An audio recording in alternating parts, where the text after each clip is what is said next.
Pour étudier l'énergie potentielle de pesanteur, nous allons utiliser ici, c'est un bac à sable, je vais vous montrer, c'est du sable tassé, légèrement humide. Alors pour faire ce bac à sable, j'ai mis du sable que j'ai mouillé un petit peu, voilà. Je répartis grosso modo comme ça. Et ensuite, il faut l'aplanir, bien le tasser. Donc j'utilise planche que j'ai montée comme ça.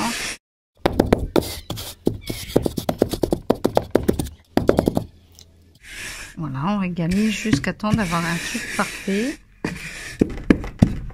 Et voilà. Dans cette vidéo, vous allez voir des choses qui concernent le programme de 6e qui peuvent servir pour du cours à distance, mais aussi pour des cours de 3e, voire supérieur. J'indiquerai ici niveau 6e, et quand on passera à des choses concernant plutôt le niveau 3e, j'indiquerai ici niveau 3e. Donc à vous de vous repérer. Et nous allons utiliser deux boules de masse différentes. Une boule de pétanque de masse 631 grammes et une boule en plastique très légère de masse environ 200 grammes. Je vous montre ça sur les balances. Alors la boule de pétanque ici 631 grammes si j'arrondis. Et la boule en plastique ici on mesure 206,4, on va arrondir à 200 grammes. Donc voilà, vous avez vu leur masse et je vais les faire tomber de différentes hauteurs. Alors si on veut vraiment comparer l'effet lié à la masse, on va les faire tomber de la même hauteur. Donc pour l'instant, j'oublie cette balle-là. Je vous montre avec celle-ci. Donc j'ai une hauteur environ de 26 cm jusqu'au centre ici. Je la laisse tomber là. Tac. Donc vous voyez, et on va la faire tomber d'un peu plus haut. Voilà. Maintenant, je la fais tomber de 57 cm, à peu près ici. Hop, et on va regarder. Vous voyez, elle est beaucoup plus enfoncée que tout à l'heure et on va regarder l'impact. Vous voyez le trou plus important. Donc, regardez bien en relief. Voilà, et là, moins important. Et voilà. Alors, je pense que vous avez compris à quoi me sert le sable. Il me sert à voir à peu près avec quelle énergie arrive la boule lors de l'impact. En fait, plus elle a d'énergie, plus l'impact est important. Plus le sable se déforme. Selon l'impact, regardez, je lâche de pas haut, ici, je lâche de plus haut, tac, ou alors je lâche fortement, je pousse dessus, vous voyez que l'impact est plus important. Donc, la déformation du sable va nous permettre de savoir avec quelle énergie arrive l'objet. Plus le sable sera déformé, plus l'énergie avec laquelle arrive l'objet sera importante. Et j'ai fait encore plus fort, voilà. Et donc, lorsqu'on regarde la déformation du sable, on peut comparer à peu près avec quelle énergie elle est tombée selon les positions. Ici, petite position, on a vu une petite déformation, donc petite énergie. Et on a vu ici une déformation plus importante, donc quand elle tombe de plus haut, elle a plus d'énergie. Cette énergie, selon la hauteur, ça s'appelle l'énergie potentielle de pesanteur. Pourquoi la balle tombe? Parce qu'elle est attirée par la Terre. C'est la gravitation. Donc cette balle, si elle tombe de plus haut, puisqu'elle déforme plus le sable, elle part donc avec une énergie plus grande. Cette énergie potentielle, au fur et à mesure de la descente, eh bien, elle est de moins en moins haute, donc elle diminue. Et en fait, elle est transformée en énergie cinétique. La balle tombe avec de plus en plus d'énergie cinétique. Arrivé au sol, on est au sol, il n'y a plus d'énergie potentielle, il n'y a que de l'énergie cinétique. Et le sable se déforme. Donc ce qu'il faut retenir, c'est plus la hauteur est importante, plus une balle ou un objet a de l'énergie, qu'on appelle l'énergie potentielle de pesanteur. Au fur et à mesure de la descente, cette énergie est convertie en énergie cinétique. Alors elle est complètement convertie en énergie cinétique s'il n'y a pas de frottement. On dit que l'énergie mécanique se conserve, c'est-à-dire que l'énergie mécanique, c'est la somme de l'énergie potentielle plus de l'énergie cinétique. Au départ, elle est au repos que de l'énergie potentielle, au sol que de l'énergie cinétique. Toute l'énergie potentielle est passée en énergie cinétique. Alors ça, c'est un petit peu faux. S'il y a des frottements, il y en a certainement, mais on les néglige ici. S'il y a des pertes énergétiques, l'énergie mécanique ne va pas se conserver, puisqu'il y a des pertes en énergie thermique, en chauffage. Comme quand vous chauffez les mains, ça frotte et on perd de l'énergie. Voilà. Alors maintenant, on va s'amuser à prendre deux boules qui vont partir de la même hauteur, mais deux boules différentes, avec des masses différentes. On va partir de la même hauteur, ici environ 60 cm, 57 cm, et on va laisser tomber les deux balles comme ceci. Celle-ci de l'ordre de 600 grammes, celle-ci de l'ordre de 200 grammes, 3 fois plus lourde. Attention, c'est parti, on les fait partir de la même hauteur. Boum. Et on va voir ce qui se passe. On regarde. Donc, regardez déjà, on voit bien que cette boule-là est plus enfoncée que celle-ci. On soulève. Petit impact. Et gros impact. Donc, si je résume, la boule qui a une masse plus importante fait un trou plus important. Ça veut dire que son énergie cinétique est plus grande. Celle qui a une masse moins importante fait un trou moins important. Ça veut dire que son énergie cinétique, quand elle arrive ici, est moins importante. Et donc, quand elle part d'ici, si son énergie cinétique à l'arrivée est moins importante, c'est que son énergie potentielle était moins importante que celle-ci Qui est partie de la même hauteur.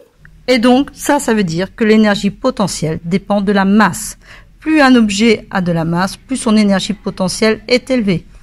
Et plus lorsqu'il arrivera au sol, aura une énergie cinétique importante. Elle est à peu près bien tassée. Et cette fois-ci, je vais prendre 2 boules de pétanque. Alors, leur différence n'est pas importante. 631 grammes, 713. Et sur la balance, vous voyez bien, c'est environ 713 grammes si on arrondit. On va voir si ça fait une petite différence. Je les lance de la même hauteur. Alors, qu'est-ce qui s'est passé? Ah bah oui, celle de 700 et quelques grammes s'est enfoncée plus que celle de 631. Voilà. Donc, on voit que le trou est plus profond à droite. Hein. Il est plus important ici qu'ici. On reprend l'expérience avec la boule en plastique. Alors, quand les 2 boules sont tombées de la même hauteur tout à l'heure, vous avez vu qu'il y en avait une, celle-ci, qui avait plus d'énergie cinétique que celle-ci. Et parfois, les élèves pensent que, en fait, comme elle est plus lourde, elle a plus de vitesse. Vous allez voir qu'en fait, ce n'est pas vrai. Donc là, je vous montre l'état du sable. Voilà, il est nickel. Vous allez peut-être pas voir l'effet, parce que c'est rapide, hein, ça tombe vite. Après, je vais vous le mettre au ralenti. Une fois que la vidéo sera faite, une fois que je serai montée là-dessus. Hop là. Donc, observez bien, j'ai les 2 boules, je vais les lancer le plus haut possible. Il faut que je vise. Elles sont tombées en même temps. On va le mettre au ralenti, vous allez le voir. L'impact. Voilà. Évidemment, celle-ci a fait un plus gros trou et celle-ci un plus petit trou. Elle est 3 fois plus lourde. On a vraiment l'impression que ça fait un trou 3 fois plus grand. Voilà. Mais elles sont tombées à la même vitesse. L'énergie cinétique acquise est plus importante pour celle-ci car elle a une masse plus grande et donc son énergie potentielle est plus grande. Alors, je recommence. J'étais un peu trop grande. Non, je ne suis pas un peu trop grande. J'ai simplement levé un petit peu haut les bras et vous n'avez peut-être pas forcément vu le départ. Alors, on recommence. Donc là, normalement, vous voyez, je monte très très haut. On part de la même hauteur. Maintenant, au ralenti, vous voyez que les balles descendent à peu près à la même vitesse. La vitesse ne dépend pas de la masse si on néglige les frottements de l'air. On commence avec 2 boules presque de même masse. Celle-ci 631 grammes, celle-ci 713. 713 ici. C'est parti. Vous allez voir, elle tombe à la même vitesse.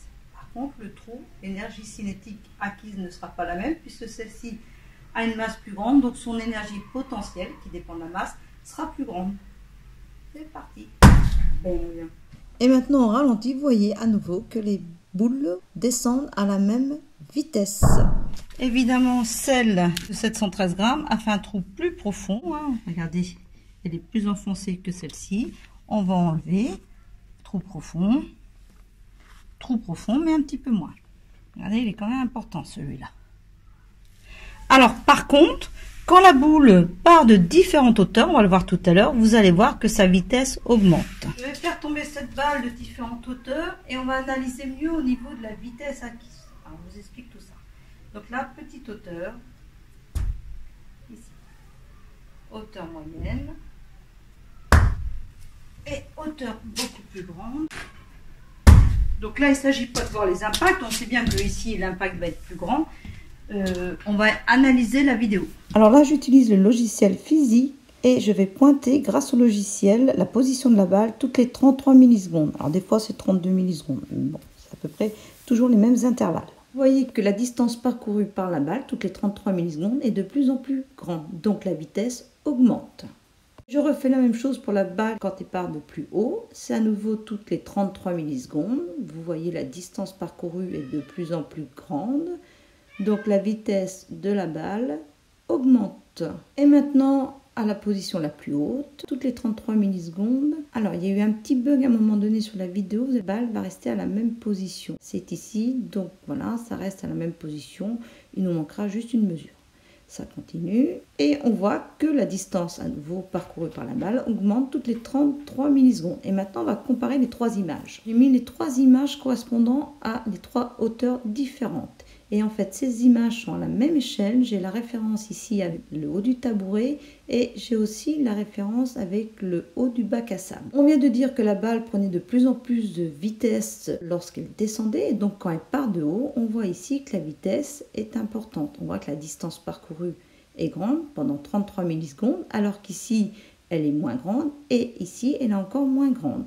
Donc, l'énergie cinétique est plus importante quand la balle part de haut, puisque la vitesse a le temps d'augmenter tout au long de la chute. Autre manière de raisonner, comme elle part de plus haut, son énergie potentielle est plus grande, et donc lorsqu'elle va être convertie en énergie cinétique, l'énergie cinétique à l'arrivée sera plus importante. Et maintenant, avec des balles différentes, je vais vous expliquer, donc la balle de pétanque, la balle en plastique, toutes les deux ont une énergie potentielle, elles ont aussi une énergie cinétique, c'est la même puisqu'elle est nulle, aucune balle a de la vitesse, donc l'énergie cinétique est nulle. Au fur et à mesure de la descente, l'énergie potentielle va être convertie en énergie cinétique et les balles vont arriver dans le bac à sable et faire un impact. Donc à l'arrivée, l'énergie potentielle diminue, on peut considérer qu'elle est nulle au contact du sable et l'énergie cinétique a augmenté. Et on a vu que l'impact dans le sable est plus important pour la boule de pétanque que la boule en plastique. Et donc cela veut dire que l'énergie cinétique de la boule de pétanque est plus importante que l'énergie cinétique de la boule en plastique.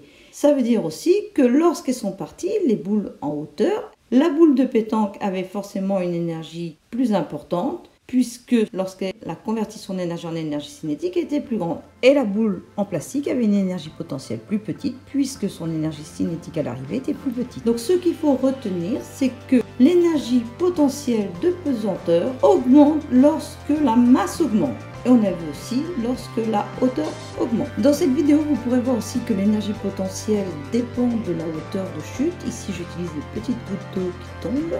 Et vous avez d'autres vidéos sur les transformations d'énergie. Je vous mets la playlist ici. J'indique aussi deux autres playlists sur d'autres thèmes qui sont abordés sur cette chaîne. Et il y en a beaucoup d'autres sur la chaîne de Labo Science.